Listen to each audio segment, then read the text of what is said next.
Assalamualaikum warahmatullahi wabarakatuh. Kami dari kelompok Rafar yang beranggotakan Saya Ahmad Adam. saya Rasinta Nurulsar, saya Rina Nuraini. Saya Gulder Fabio Pali. Berikut penjelasan dari kelompok kami. Sejarah Indonesia bab 1 antara kolonialisme dan imperialisme. A. Perburuan mutiara dari timur dan perebutan hegemoni. Yang pertama, motivasi, nafsu, dan kejayaan Eropa. Dalam sejarah bangsa dunia, dikenal adanya masa penjelajahan samudra untuk menemukan dunia baru yang tidak terlepas dari motivasi dan keinginan untuk bertahan hidup, memenuhi kepuasan, kejayaan, dan nafsu untuk menguasai dunia demi keuntungan ekonomi dan politik. Dunia baru mulanya adalah wilayah dunia di sebelah timur Eropa. Orang Eropa sangat memerlukan rempah-rempah yang menjadi komoditas perdagangan. Daerah penghasil rempah-rempah adalah Kepulauan Nusantara yang disebut dengan nama Hindia. Orang Eropa datang ke Hindia untuk mendapatkan rempah-rempah. Yang kedua, petualangan, penjelajah, dan perebutan hegemoni. Bertahun-tahun lamanya, Laut Tengah menjadi pusat perdagangan internasional. Salah satu kota pusat yang terkenal adalah Konstantinopel. Namun, setelah jatuhnya Konstantinopel tahun 1453 ke tangan Turki Utsmani, akses bangsa Eropa untuk mendapatkan rempah-rempah di kawasan Laut Tengah menjadi tertutup. Oleh karenanya, mereka berusaha mencari daerah penghasil rempah-rempah ke timur. Portugis dan Spanyol merupakan pelopor petualangan, pelayaran, dan penjelajah samudra. Kemudian menyusul Belanda dan Inggris. Adapun tujuannya yang pertama, gold, memburu kekayaan dan keuntungan dengan mencari bahan berharga. Yang kedua, glory, memburu kejayaan, superioritas, dan kekuasaan. Yang ketiga, gospel, menjalankan tugas suci untuk menyebarkan agama. Portugis. Raja Portugis Manuel I memanggil pelaut ulung Portugis bernama Vasco da Gama untuk melakukan ekspedisi mencari tanah Hindia.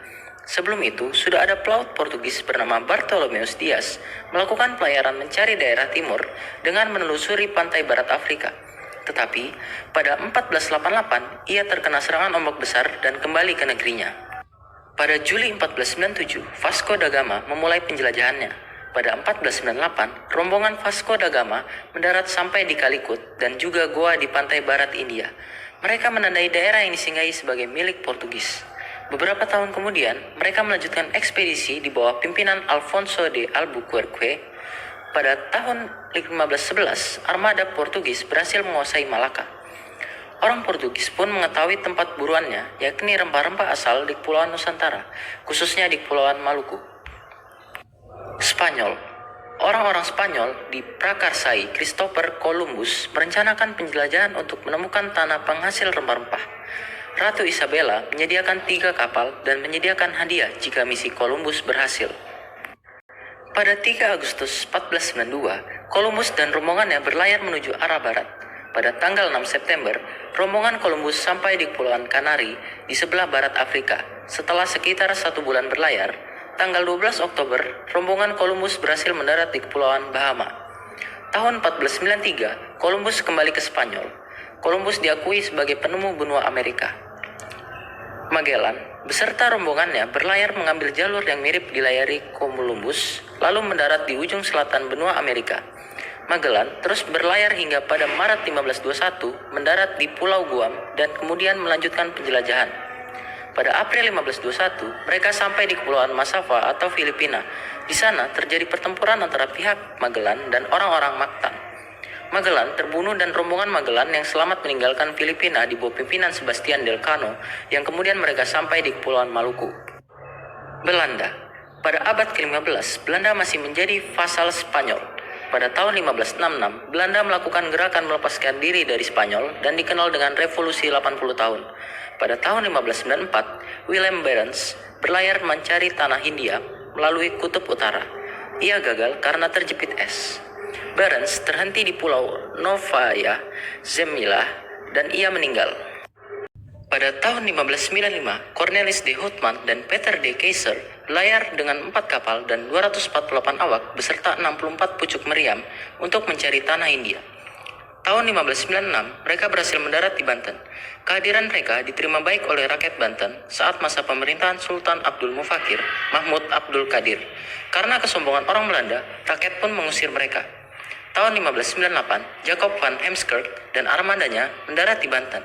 rakyat Banten kembali menerima kedatangan orang Belanda. Mereka mulai berlayar ke timur dan singgah di Tuban, dilanjutkan menuju Maluku pada tahun 1599. Kedatangan di Belanda ini diterima baik karena waktu itu Maluku sedang konflik dengan orang Portugis. Inggris. Untuk memperkuat daya saing para pedagang Inggris, perdagangannya di dunia timur ini kemudian dibentuk kongsi dagang yang diberi nama East India Company atau EIC tahun 1600. Orang Inggris sampai ke Indonesia pertama kali tahun 1579 dipimpin oleh Francis Drake dan Thomas Cavendish, juga membentuk beberapa kantor dagang di Ambon, Makassar, Jepara, Jayakarta pada tahun 1604. B. Kekuasaan kongsi dagang VOC. Yang pertama, lahirnya VOC. VOC secara resmi berdiri sebagai perusahaan dagang pada tanggal 20 Maret 1602 dan dipimpin oleh seorang gubernur jenderal. Gubernur jenderal pertama dari VOC adalah Peter Booth pada tahun 1602 sampai tahun 1614 dan tidak berlangsung lama digantikan oleh John Peterson Quinn pada tahun 1619. Yang kedua, keserakahan dan kekejaman VOC. Yang pertama, merebut pasar produksi pertanian, memonopoli rempah-rempah di Maluku. Yang kedua, tidak ikut aktif secara langsung dalam kegiatan produksi hasil pertanian. Yang ketiga, VOC selalu mengincar dan berusaha keras untuk menduduki tempat-tempat yang memiliki posisi strategis. Yang keempat, VOC melakukan campur tangan atau intervensi terhadap kerajaan-kerajaan di Nusantara. Yang kelima, lembaga pemerintahan tradisional atau kerajaan masih tetap dipertahankan dengan harapan bisa dipengaruhi. Yang ketiga, VOC gulung tikar. Pada abad ke-17 hingga awal abad ke-18, VOC mengalami puncak kejayaannya. Namun ada persoalan yang bermunculan seperti yang pertama, korupsi pegawai VOC, yang kedua, anggaran yang besar karena luasnya wilayah VOC, yang ketiga, biaya perang rakyat yang besar, persaingan dengan kongsi dagang lain. Yang keempat, hutang yang besar. Yang kelima, pemberian dividen kepada pemegang saham walau mengalami kemunduran, berkembangnya paham liberal. Yang keenam, pendudukan Perancis terhadap Belanda pada tahun 1795, sehingga pada tanggal 31 Desember 1799, VOC dinyatakan bubar. Semua utang piutang dan segala milik VOC diambil alih oleh pemerintah Belanda. Gubernur Jenderal VOC terakhir, Van Overstraeten, masih bertanggung jawab tentang keadaan di Hindia Belanda dan bertugas mempertahankan Jawa dari serangan Inggris. C. Penjelajahan pemerintah Belanda. Yang pertama, masa pemerintahan Republik Bataaf. Pada tahun 1795, di Belanda muncul kelompok yang dinamakan kaum patriot. Kaum ini terpengaruh oleh semboyan revolusi Prancis, liberté atau kemerdekaan, égalité atau persamaan, fraternité atau persaudaraan. Pada awal tahun itu, pasukan Prancis menyerbu Belanda. Raja Willem kelima melarikan diri ke Inggris. Dibentuklah pemerintahan baru sebagai bagian dari Prancis yang dinamakan Republik Bataaf pada tahun 1795 sampai tahun 1811. Dipimpin oleh Louis Napoleon, saudara dari Napoleon Bonaparte. Pemerintahan Herman Willem Daendels pada tahun 1808 sampai tahun 1811. Tugas utamanya adalah mempertahankan Jawa agar tidak dikuasai Inggris dan memperbaiki administrasi pemerintahan. Daendels melakukan beberapa langkah strategis menyangkut bidang pertahanan keamanan, administrasi pemerintahan, dan sosial ekonomi. Pemerintahan Jan Willem Jensen pada tahun 1811. Sebelumnya, Jensen menjabat sebagai Gubernur Jenderal di Tanjung Harapan, Afrika Selatan pada tahun 1802 sampai tahun 1806. Ia terusir karena daerah itu jatuh ke tangan Inggris. Pada tahun 1810, ia diperintahkan pergi ke Jawa dan menggantikan Daendels pada tahun 1811. Yang kedua, perkembangan kolonialisme Inggris di Indonesia pada tahun 1811 sampai tahun 1816. 18 September 1811 adalah dimulainya kekuasaan Inggris di Hindia. Gubernur Jenderal Lord Minto secara resmi mengangkat Thomas Stamford Raffles sebagai penguasa. Pusat pemerintahan Inggris berkedudukan di Batavia. Yang ketiga, dominasi pemerintahan Belanda. Pemerintahan Raffles berakhir di Hindia pada tahun 1816. Pada tahun 1814 diadakan konvensi London yang salah satu isinya adalah Inggris harus mengembalikan tanah jajahan di Hindia kepada Belanda.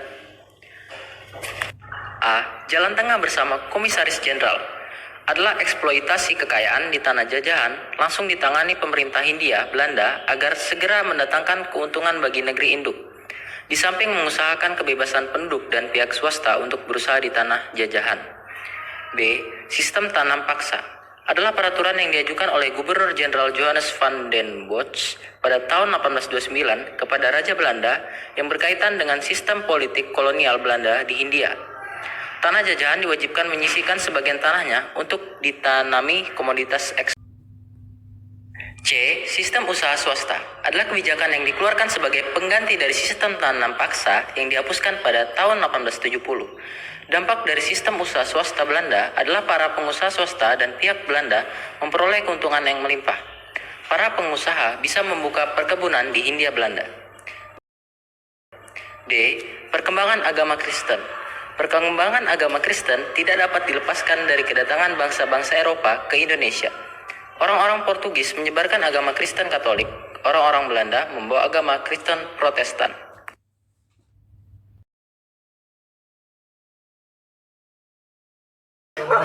Jangan ketawa, cepat. Ini Saya Gilder Fabio Pali. Apa? Tadi lanjutin apa? Berikut. Oh, ya berikut. Ulang, guys.